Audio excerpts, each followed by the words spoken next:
ഈ ലക്ഷണങ്ങൾ ചോദിച്ചാൽ ഓരോ ഇതിനും ഓരോ തരം ലക്ഷണങ്ങളാണ്. ഇപ്പോൾ ക്ലോസ്ട്രോഫോബിയ ആണെന്നുണ്ടെങ്കിൽ അടഞ്ഞിരിക്കുന്ന മുറിയിൽ വെപ്രാളം വരിക, പേടി വരിക, പാനിക് അറ്റാക്സ് വരിക. സൈക്കോട്ടിക് സിംറ്റംസ് ആണെന്നുണ്ടെങ്കിൽ ഇല്ലാത്ത കാര്യങ്ങൾ കേൾക്കുക, ഇല്ലാത്ത കാര്യങ്ങൾ കാണുക, വിഷ്വൽ ഹാലുസിനേഷൻസ്, ഓഡിറ്ററി ഹാലുസിനേഷൻസ് എന്നൊക്കെ പറയും. അതേപോലെ തന്നെ വായിക്കാത്ത ഒന്നുമില്ലെങ്കിലും രുചികൾ വരിക, സ്മെല്ല് ഒന്നും പ്രത്യേകിച്ച് സ്മെല്ല് തരുന്ന ഒന്നുമില്ലെങ്കിലും മണങ്ങൾ അനുഭവിക്കുക, ആരോ കൊല്ലാൻ വരുന്ന പോലെ തോന്നുക, ഉപദ്രവിക്കാൻ വരുന്ന പോലെ തോന്നുക, എൻ്റെ കാര്യങ്ങൾ മറ്റുള്ളവർ അറിയുന്നെന്ന് തോന്നുക, അല്ലെങ്കിൽ നമ്മുടെ ബ്രെയിനിനകത്തിൽ എന്തോ ഡിവൈസ് വെച്ച് മറ്റുള്ളവർ ഹാക്ക് ചെയ്യുന്നു എന്ന് തോന്നുക, നമ്മളെ ട്രാക്ക് ചെയ്യുന്നു എന്ന് തോന്നുക. അപ്പോൾ ഇത്തരത്തിലുള്ള സൈക്കോട്ടിക് സിംറ്റംസും എന്ത് തരം വേണമെങ്കിലും വരാം.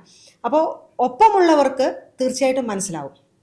അവനവൻ ഇപ്പോൾ സൈക്കോട്ടിക് ആണെന്നുണ്ടെങ്കിൽ അവനവന് മനസ്സിലാവത്തില്ല.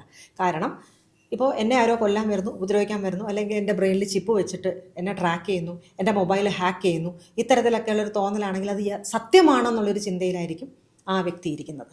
അതിനാണ് ഡെല്യൂഷൻ എന്ന് പറയുന്നത്. അപ്പോൾ ആ ആളിനൊരു പക്ഷേ അതിനെപ്പറ്റി ഒരു അവയർനെസ് ഉണ്ടാവില്ല. പക്ഷെ തീർച്ചയായിട്ടും കണ്ടു നിൽക്കുന്നവർക്കത് മനസ്സിലാവും. കാരണം എപ്പോഴും ഉൾവലിഞ്ഞിരിക്കുക, മറ്റുള്ളവരോട് പുറത്തോട്ട് ഇറങ്ങാനായിട്ടുള്ള വൈമുഖ്യം കാണിക്കുക, സംശയം, ഭക്ഷണത്തിൽ വിഷം ചേർത്തുന്ന സംശയം, ഭക്ഷണം കഴിക്കാതെ ഇരിക്കുക, ഇത്തരത്തിലുള്ള സ്വഭാവം കാണിക്കുക, അക്രമാസക്തരാകുക, വയലൻ്റ് ആകുക, പിന്നെ തന്നെ സംസാരിക്കുക, ഒറ്റയ്ക്കിരിക്കുമ്പോൾ മമ്പിൾ ചെയ്യുന്ന പോലെ ഒറ്റയ്ക്കിരുന്ന് ചിരിക്കുക, ഒറ്റയ്ക്കിരുന്ന് വർത്തമാനം പറയുക, ഇതൊക്കെ ഉണ്ടെന്നുണ്ടെങ്കിൽ അതിൽ ലക്ഷണമാണ്. പിന്നെ പേഴ്സണാലിറ്റി പ്രശ്നങ്ങളുള്ളവരാണെന്നുണ്ടെങ്കിൽ ആരോട് ഒത്തുചേർന്ന് പോകാനുള്ള ബുദ്ധിമുട്ട്, ചെറിയ കാര്യങ്ങൾക്ക് വഴക്കുണ്ടാക്കുക, റിലേഷൻഷിപ്സ് എല്ലാം നഷ്ടപ്പെടുത്തുക.